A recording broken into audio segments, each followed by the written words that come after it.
okay, this week has flown by, Danielle, and I could keep you for like 5 more hours and like stalk you lightly forever. That's how I do friendship. Don't do it like me, folks. But I want to close out talking about centering joy in relationships. And for me, setting expectations reasonably has unlocked joy in my friendship. So what I mean by that really quickly, and then I want to get your feedback on this, is like, I'll never forget Iyanla Van Zant said something that I'm sure she's might be not the first person who said it, but she said, people come into your life for a reason, for a season, or a lifetime. And when I unlocked that truth inside of myself, I stopped being so disappointed in people, because I would meet someone on a Tuesday and we trauma bond or whatever we're doing. And I'm like, this is my lifelong friend. And then I'm mad because a year later, you don't return my calls, you're busy, you're this. And because my expectation was off, that person was for a season of when I really needed to process a breakup or toxic work environment. And they were so incredible. And so now I can just reach out to them and say, hey girl, how you doing? I just want to say hi. I want to see how you're doing, because I now know you're not my best friend, right? Mm-hmm. And I also let go with grace. I don't have anger about the friendship. I can still fight for that connection, but I have it in season, reason, lifetime, or acquaintance, bestie, my work buddy, my mentor, whatever that is. And so how important is it for us to have realistic expectations of our friendships as a way to unlock joy in them? This is such an important conversation. It's so funny because even just earlier this morning, someone said to me, oh, I don't have like expectations, all these, and I'm like, oh, you do. We all do. There are things you anticipate happening, you expect ought to happen, right? This is so important because when I think about the opposite of joy, so much of that stems from misunderstandings, assumptions, interpretations. I know she meant this by this, and so much of it can be avoided by upfront saying, oh, I enjoy this when we do these things together, or I prefer this, as we kind of spoke about earlier, and to kind of communicate that, and then also adapt to the experiences you're accumulating over time. So if over time she has shown me that she is willing to go this far or to talk about these things, if she has shown me that her gift is really with providing emotional support and not with going out and having lighthearted fun. She's not really great for that, but she's great for when I needed a listening ear. What are the evidence, I guess, the evidence that I've accumulated from this friendship over time? And am I setting myself up for tension and frustration because I'm trying to make it something that it's not? And so there's a balance between asking for what I want and trying to negotiate so we can get aligned, and then also releasing that, okay, we don't have the makings of that. This particular friendship doesn't have those ingredients. I guess even though I'm hungry for this, I don't know that I can get that here. And so responding to what's an appropriate ask of this person in this space.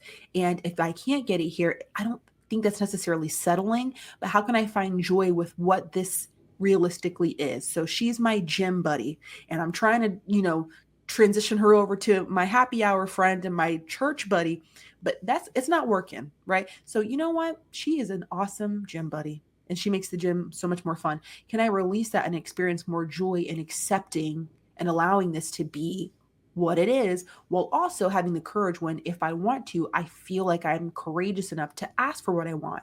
And if I don't get it, how do I kind of just manage those expectations? But it's always a dance of trying to figure that out. But I think a lot of us will find more joy if we have the courage to share expectations and try to get aligned, but also in releasing and allowing this friendship to be what it is, and almost supplementing it by keeping an open hand to just multiple kinds of relationships helps to kind of alleviate some of the pressure we put on one person to be all the things. Yes. I mean, I feel like as I've gotten older, I don't know that I have a one best friend, and I'm not anti that. Like, I think there are people who have that, but I have pockets of people in different places.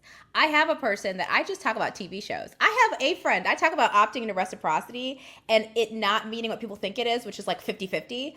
I have a friend, I tell this to everybody, I just send TikToks. I don't think we've ever had a serious conversation. We have a love language of like TikTok craziness. That's what we do.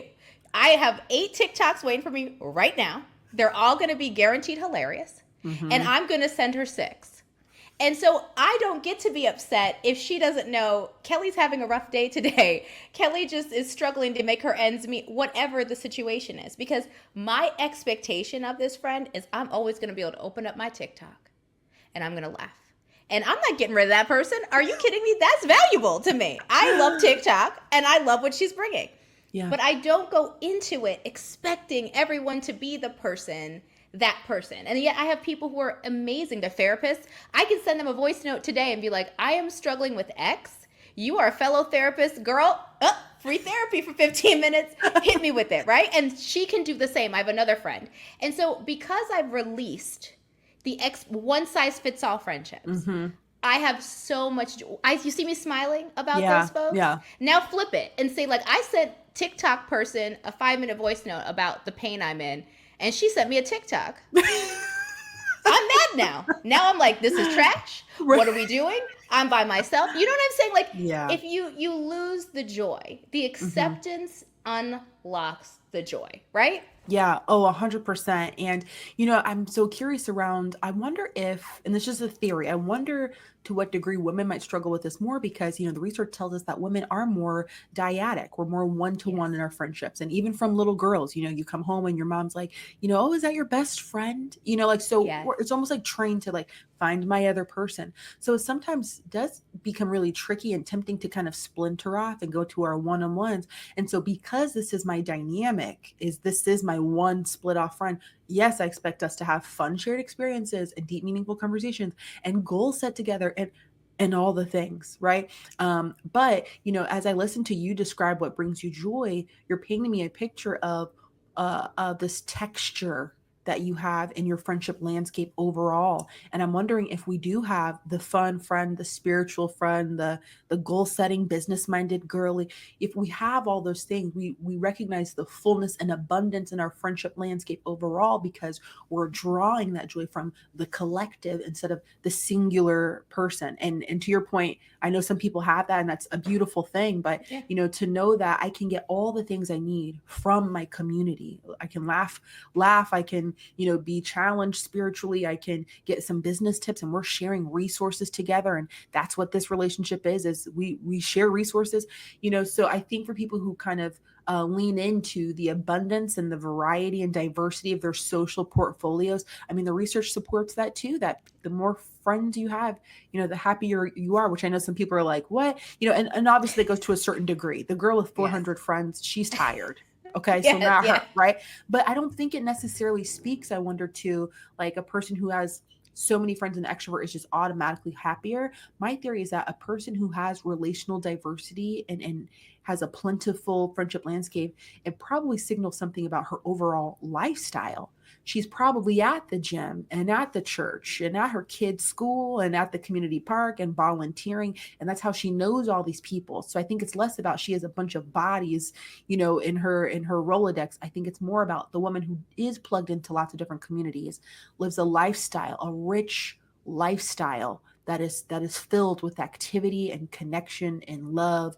And I think that might be, the key, and relationships are a part of that.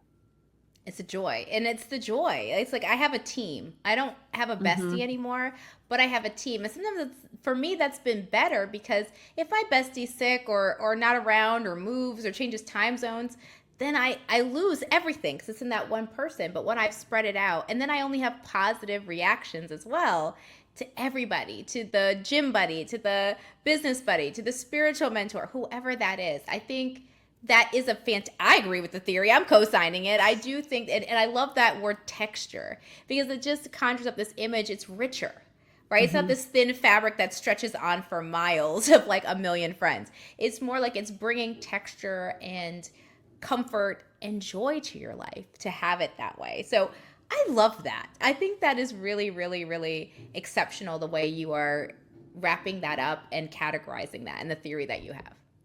Yeah, I mean, I just think that's where it's at is, friendship is beautiful. And when you have one person who sees you and you see them, like there is so much richness in that too, right? To have this deep bond with someone. But I do often hear from women like yourself who have lots of different rich kinds of connections, how happy they are and feel like it activates a lot of different sides of themselves with all these different people. And I think there's something to that. Yes, and you still are yourself the whole way through. It's just you get to Yes. express different parts and have some people nourish those different parts of you because you need the nourishment, right? It's that give and take.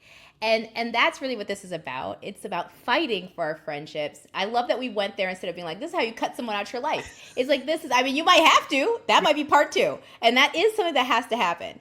But what could happen long before then is bring more texture to your relationships, adding people in, setting those boundaries, being authentic, understanding what intimacy is and it isn't, and practicing that is the way to fight for your friendships and to really build that community. Changing gears. What brings you joy, Danielle? What brings you joy and how do you protect it? That's how I want us to end this conversation. Transparently, something I've been really that's a constant struggle. So I have to be very active about. Um, I like to hustle. I like setting goals, crushing them. I like collecting Yeah. awards and wins. I love it. I love it.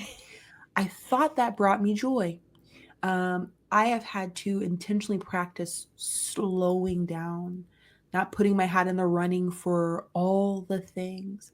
And I found that brings me joy. But it's so easy to get distracted. This is in my, as a mom, as a wife, and as a friend. Recently, I had the tough realization that, I like meeting new people. I love meeting a new woman and being like, oh my God, she's amazing. Let's get coffee. She's so fun. I love people. I love talking to people.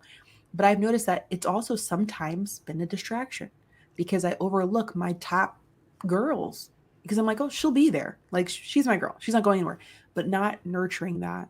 And so I'm really leaning into how less allows me to have more, less of the one-off coffee dates so I can have more time in the bucket with the ones I'm saying are my girls, fewer emails so I can really focus on the things that really matter. And so I'm really finding joy in slowing down. And so it's a new practice, but I'm reaping the benefits and it's something that I have to stay on top of. Yes. Less is more when it comes to cultivating those relationships. And again, when you have managed expectations, you could just have a really great moment and be like, you know what? I'm going to check up with this person in a couple months, send them a message, say hello, good, right? Versus Mm-hmm. like one of coffee dates and exhaustion. It's like, oh no, I do like you. I want to keep you. You might be actually good in this capacity here. Like I've always categorized. I tell people all around, strategize. I'm a strategist. So by day, so I'm like, that's what I get paid for. So I'm like, strategize. Like, what can I give to this person? What can I get? And bucket them and come back with like a question or a request. It doesn't have to be all or nothing, but Mm-hmm. also you need to protect that. Like you said, that brings you joy. You need to protect it. So the people you love, the people you have that intimacy and that vulnerability with are still around and still know that you're there for them. Danielle, this has been one of the most thoughtful conversations. I say I'm excited for everyone to be on the podcast, but I will say that this has been one of the most thoughtful, deep examinations of friendship. I want you to talk about your book because I want everyone to buy it immediately. Like, this is brilliant what you're talking about. Tell us how we can connect with you. Tell us about your book. Danielle, you have the floor. Well, first of all, I appreciate you for pausing to intentionally take some time to facilitate this conversation because it's so important, and I appreciate you letting me lend my voice to the conversation. The book is titled "Fighting for Our Friendships," and there's just so much out there, as you alluded to earlier, about cutting people off, and sometimes that is an appropriate choice. The Yeah. friendship's expired, and it would be unhealthy to try to keep that going. But I've noticed that fewer of us have models of, well, how do we talk this through and then move on?